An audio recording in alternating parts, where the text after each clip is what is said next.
സുഹൃത്തുക്കളെ, പഞ്ചായത്തിൽ നിന്ന് കിട്ടിയ ഒരു പോത്തുംകുട്ടിയാണ് നിങ്ങൾ കാണുന്നത്. ഒരു വർഷവും ഒരു മാസവും കഴിഞ്ഞ വളർച്ചയാണ് നിങ്ങൾ കാണുന്നത്. ഇതിൻ്റെ കൂടെ ഒരു കൂട്ടിനായിട്ട് ഞാൻ മുറായ ഇനത്തിൽപ്പെട്ട 2 പോത്തിനെ അതിനേക്കാൾ ഏജ് കുറഞ്ഞിട്ട് മാസങ്ങളുടെ വ്യത്യാസത്തിൽ മേടിച്ചാണ്. ഇതിനെ മേടിച്ച് കഴിഞ്ഞിട്ടാണ് ഞാൻ ഇതുങ്ങളെ മേടിക്കുന്നത്. അതായത് ഇത് 2 എണ്ണം. ഇത് കണ്ട, ആനയും ഉറുമ്പും തമ്മിലുള്ള വ്യത്യാസമുണ്ട്.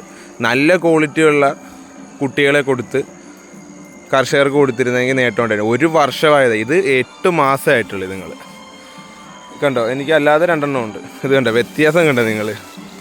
ഇയാൾ നേരെ നിൽക്കുന്നതുകൊണ്ടാണ്. ഇത് കണ്ടോ, ഇപ്പോഴും ഒരു കല്ലം പോത്തിനൊക്കെ വളരാതെ ഇങ്ങനെ നിൽക്കുന്നതല്ലാതെ നമുക്കൊരു നേട്ടവും ഇല്ല.